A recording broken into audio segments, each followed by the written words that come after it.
O capítulo 1116 chegou e, apesar de não ter tido a continuidade de revelações bombásticas, o Vegapunk levanta questionamentos sobre aquilo que ele já revelou.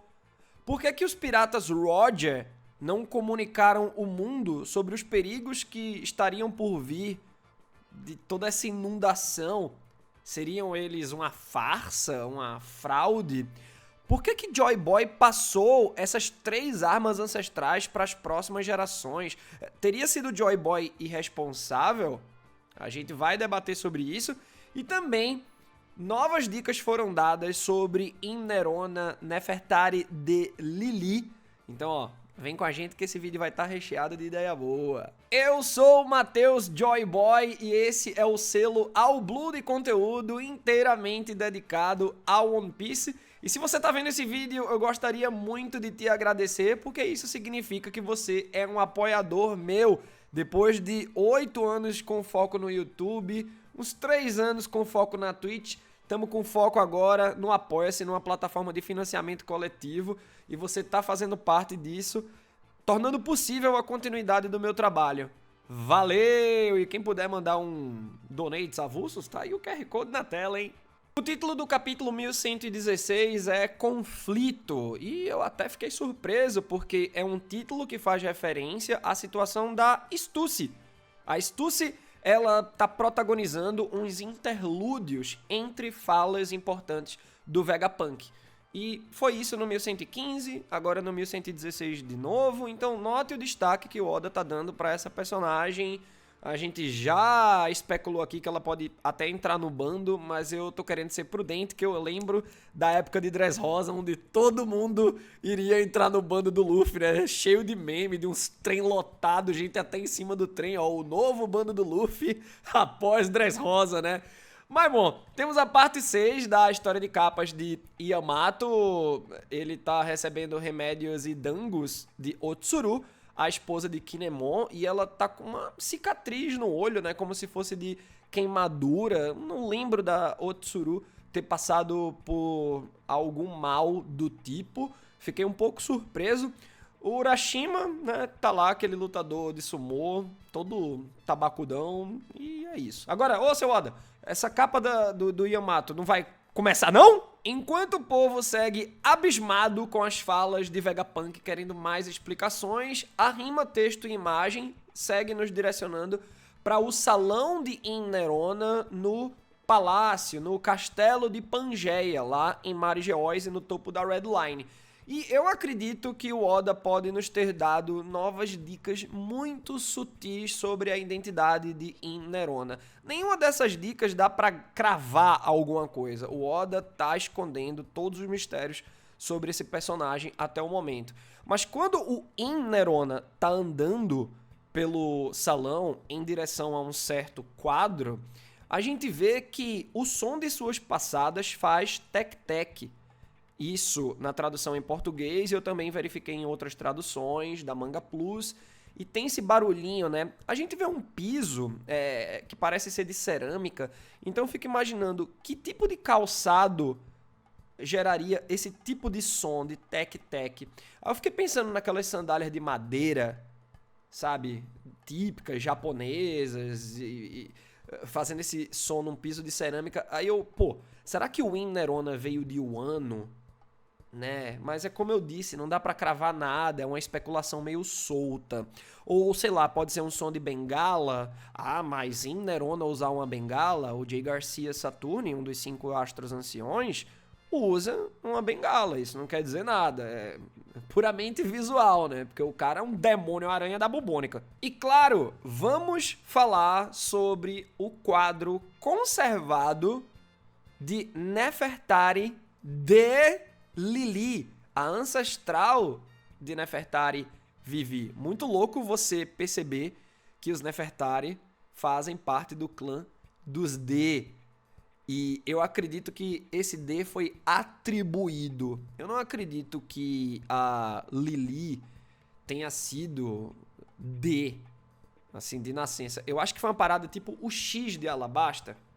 Sabe, é um símbolo de amizade que vai unir a galera toda. Mas, pelo visto, o Barba Negra não quer saber muito disso, não. E aí, bom, Quando a gente vê o Win, que tá esfaqueando a foto do Barba Negra, do Luffy, não sei o que lá, quando a gente vê aquele quadro conservado e o Win olhando para aquele quadro sem nenhuma expressão de raiva, que vem em um quadrinho posterior, a gente não vê a emoção dele, né? Mas eu acho que só o fato desse quadro tá aí me faz pensar. Vegapunk disse que Joy Boy é o primeiro pirata. Então, será em Nerona o primeiro corno do mundo de One Piece? Será que é essa raiva que ele tem do Joy Boy? Roubou sua amada? Porque você vê que o Win, ele odeia de uma maneira muito intensa os seus inimigos. Ele praticamente treinou com o mestre de Ikki, né? Odeie Ikki, odeie até a mim, o seu mestre. Vocês lembram disso, né? Esmeralda! O cara mata a própria filha pra despertar o ódio no Ikki, né? E eu sinto que em Nerona tinha Nefertari de Lili como sua aliada. Por quê? Não rolou a aliança dos 20 reinos? Um desses reinos era Alabasta. Era da família dos Nefertari. Depois de ter derrubado o reino antigo, o bando do Joy Boy, os Nefertari escolheram não subir. Por quê? Porque devem ter se arrependido, né?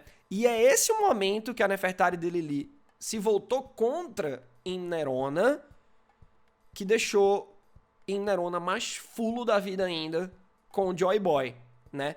Então, acredito até que, sei lá, de repente a Nefertari de Lili estava prometida pra Nerona, só que ela se apaixonou por Joy Boy e escolheu ficar com ele.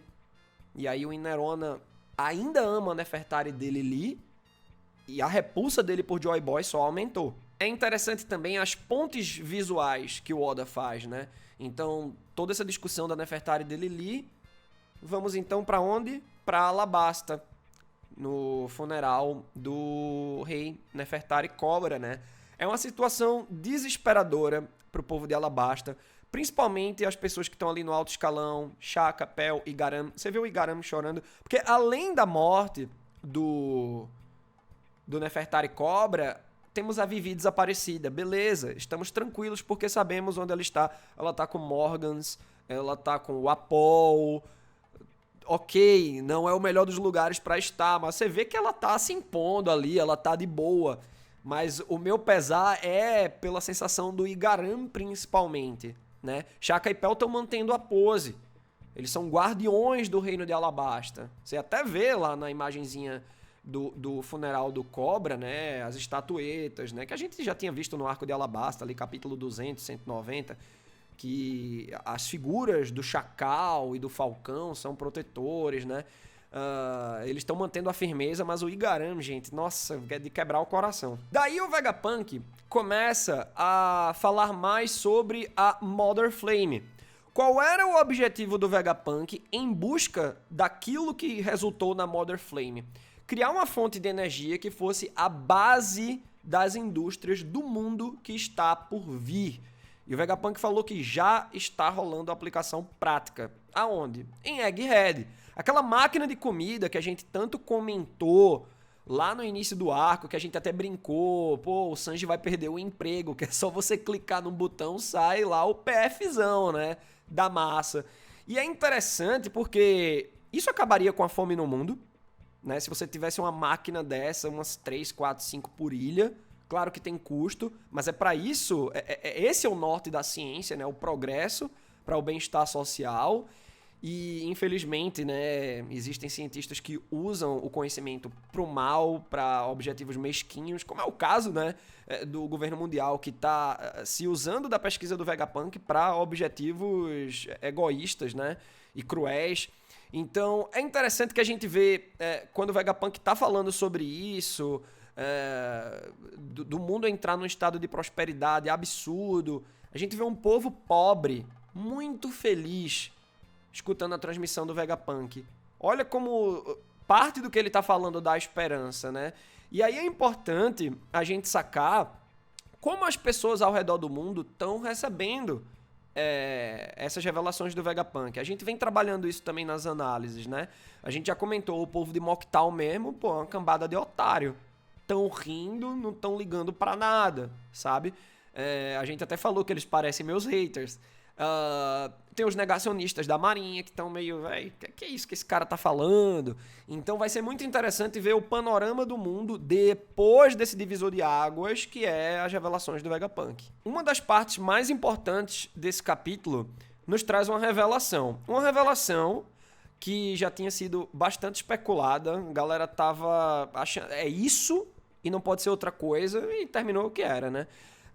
O Vegapunk diz que roubaram um pedaço da Mother Flame. Sabemos que foi a York, né? E que a York entregou para os Astros Anciões. E esse pedacinho, gente, é um pedaço, não é a Mother Flame inteira.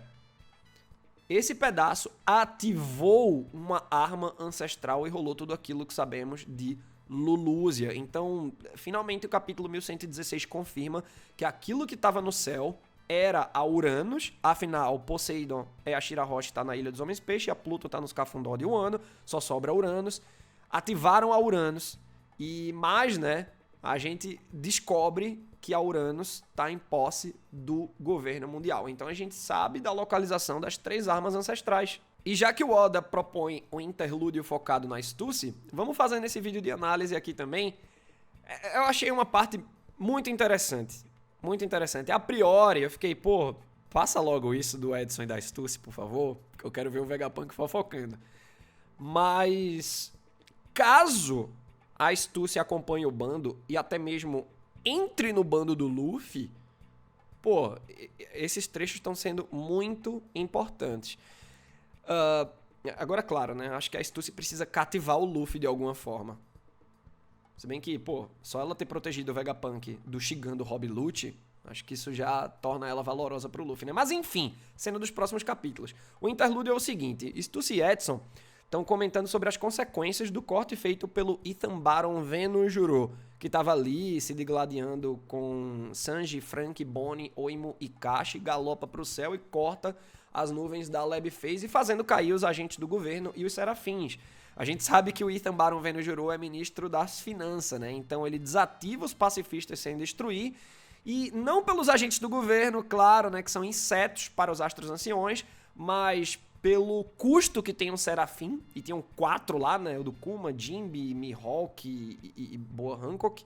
Então ele recupera, faz cair os serafins lá embaixo, e posteriormente a gente vê o Shepard Jupiter sugando, né, na sua forma minhocão de duna, o verme de areia. Ele suga essa galera. A gente não vê nenhum serafim, mas eu acredito que o objetivo era sugar os serafins pra dentro da sua boca e depois cuspir em algum navio da marinha pra levar de volta para o governo mundial, etc. Por conta desse corte, Edson diz que não pode mais fazer as nuvens aumentarem de tamanho pra levar o Sunny até a bordinha.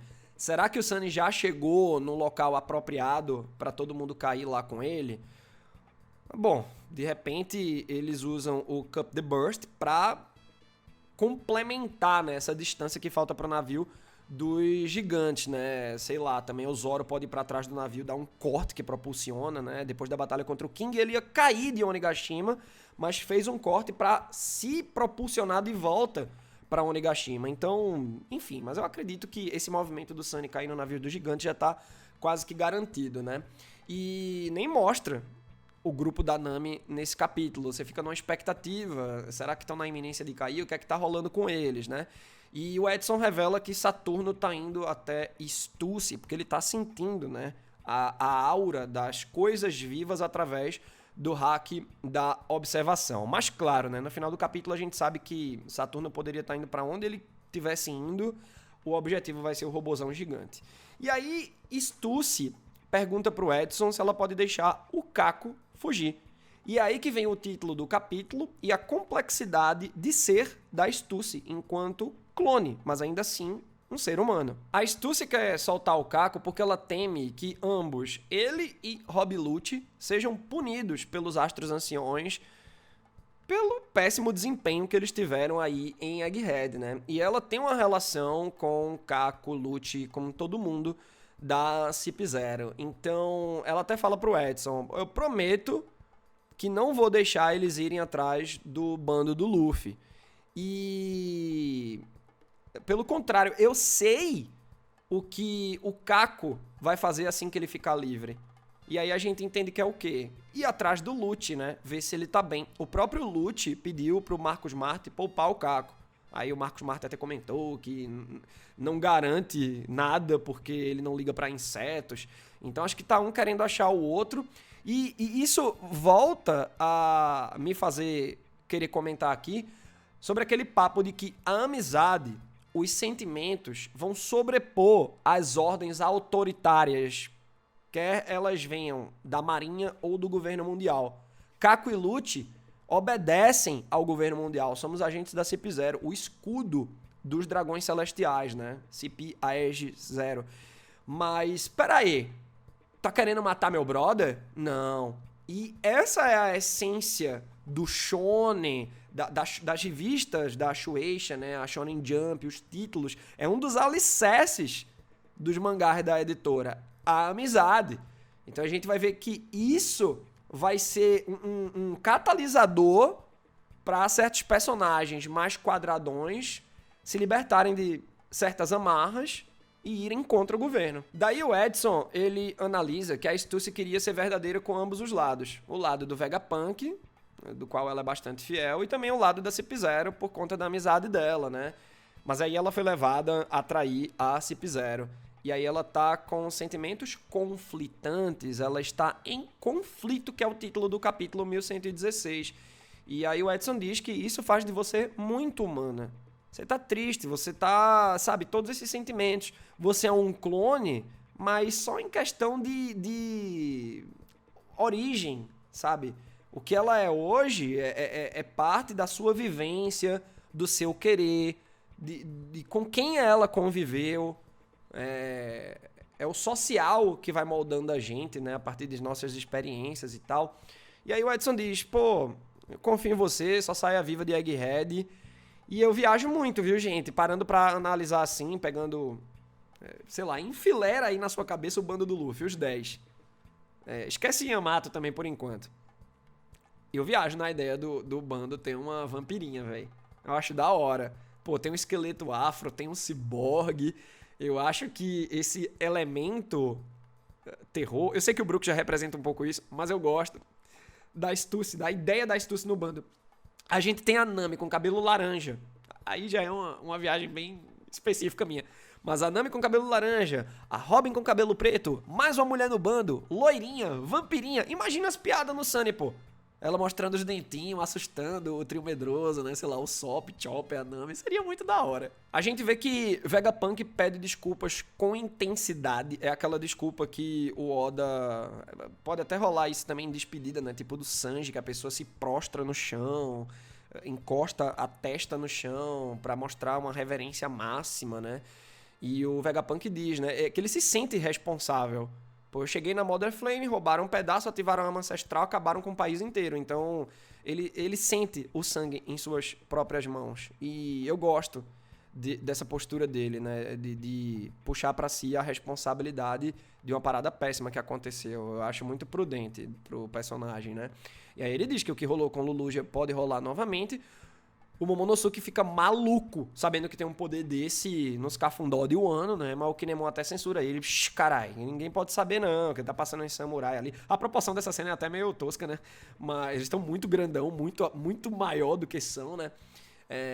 E realmente, fica de bico calado, velho. Isso aí tem que ser um segredo que só nós saibamos, né? E é muito legal também a ponte visual do Oda, porque já no próximo quadrinho o Oda mostra o Crocodile escutando as mensagens das 3 armas ancestrais. E, pô, o Momonosuke acabou de falar da Pluton. O objetivo da Baroque Works do Crocodile era encontrar a Pluton. E lá naquele poneglyph de Alabasta que o Crocodile fez a Nico Robin ler, tinha a localização de Wano. É que ela mentiu pra ele, dizendo que era outra coisa. Só que ela revela, acho que é só no final de Wano, né? Que aquele poneglyph dizia que tava lá em Wano. A Robin já sabia, velho. E aí vem um questionamento muitíssimo pertinente por parte do Vegapunk. Por que danado? Por que Joy Boy tava tentando, e conseguiu, passar as 3 armas ancestrais para futuras gerações. Não basta o mundo ter afundado 200 metros já, não. Pô, é verdade, velho. E aí ele puxa o que ele falou no capítulo passado. Então, quem é mal e quem é justo? Ele falou, não quero dizer aqui que é uma batalha do bem contra o mal. Foi a batalha de 2 ideologias diferentes se chocando, né?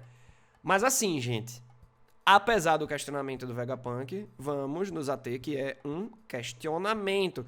Porque tá chegando até mim comentários, né, da galera cravando que o Joy Boy foi irresponsável ou que o Roger foi uma farsa. A gente vai falar já desse caso do Gold Roger, mas a gente precisa de mais fatos, né?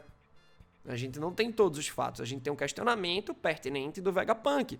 Então, se a gente fica taxando o Joy Boy disso, Roger daquilo, é coisa de quem não procura saber toda a verdade. Então, por mais que o Oda esteja nos oferecendo novas peças desse grande quebra-cabeça dos mistérios de One Piece, a gente ainda tem muitas outras peças para encaixar e formar a imagem completa. E aí, tipo, vamos já pensar numa parada que já sabemos do mundo de One Piece e o Oda faz questão da rima texto e imagem ser essa.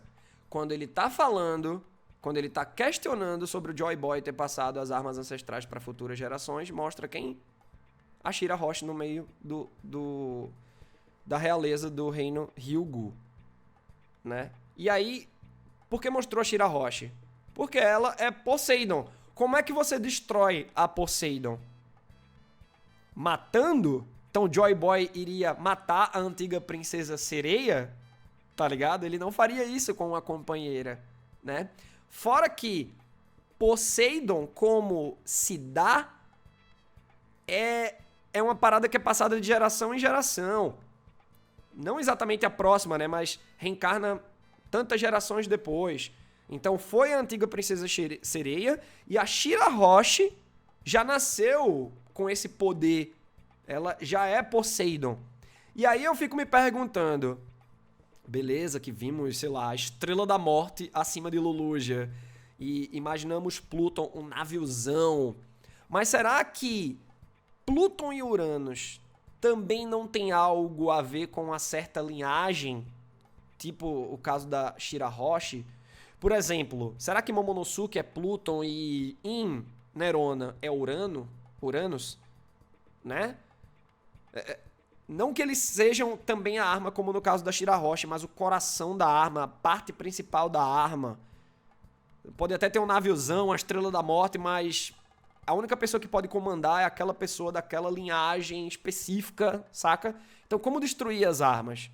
Então, o questionamento do Vegapunk tem que fazer com que a gente comece a especular, mas se você não consegue cravar, não vá acusando ninguém também. Vegapunk diz que toda a verdade será revelada quando o mundo estiver perto de sua submersão total. E aí, mais uma vez, ele toca no assunto do século perdido, dizendo que existem aqueles que descobriram toda a verdade. O bando do rei dos piratas. Os piratas Gold Roger. Aí, pô, você vê até a tribo dos braços longos, mas isso é muito perigoso. Piratas com essas informações, porque beleza, o Roger morreu, mas o rei ele tá vivo, os remanescentes estão por aí, né? E é interessante que nesse momento mostra o Akainu, e nas traduções oficiais, tanto em português quanto em inglês, o Akainu diz: Vegapunk, você vai mesmo falar tudo? E se enfurece lá, e velho, esse cara parece ser mais maldito ainda, né? Mais odioso ainda, porque o Akainu parece saber da verdade. Então, os almirantes sabem? Eu creio que não. Mas eu acho que o Akainu hoje, como ele é o chefão, ele é o almirante de frota da marinha. Ele não é só almirante. Lembrando que os almirantes são o touro verde, o tigre roxo e o macaco amarelo. O Akainu, ele tá numa posição acima, comandando os 3 e o resto das patentes. Então, sei lá, ele chegou nessa posição e os astros anciões conseguem já conversar com ele, também pelo jeitão dele, né? O cara cometeu o genocídio de Ohara. Muitas pessoas iam ser salvas se não fosse o Akainu. o Sakazuki. E aí, da mesma forma que o Akainu passa a ser mais odioso, afinal, se ele tem as informações, ele poderia contar para as pessoas, né, para os civis. Também não é a situação do bando do Roger.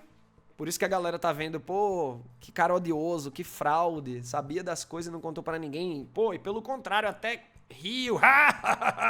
Roger riu. Gente, eu acho que essa parada da risada é outra coisa. Eu acho que naquele momento o bando do Roger deve ter visto alguma trollagem que o Joy Boy fez com Nerona, sabe? Não sei. Mas é óbvio que o bando do Roger não iria dar risada de um genocídio. Aí tem gente até que lembra, né? Não, mas eles mataram todo o bando do Esquardo e só deixaram o Esquardo vivo. Por isso que ele quis se vingar do Barba Branca, que tava indo, levando todo mundo a resgatar o filho do homem que dizimou o seu bando, né? Gente, é pirata. O Esquardo não vai aguentar a brincadeira, não desce pro play. Foi pro navio, provocou o cara, e aí? São minúcias, né? São detalhes. Então, a gente vê os piratas bonzinhos, né? Mas pode ter rolado uns conflitos intensos aí com os seus próprios motivos, né? Mas vamos lá, por que que o bando do Roger não agiu? Por que que o bando do Roger não contou pra ninguém? E aí a rima texto e imagem vai parar no Heiri, lá em Sabaody. Ele tá lá tomando todas no bar da Shaq. E tem a ver com a transmissão, né? Ele tá emotivo. E o Heiri fala: Vegapunk, você tá falando demais pra eles. Para de falar tanto, seu velho. Seu idiota. Não faça isso. Não roube a diversão dos jovens, né, Roger? E aí?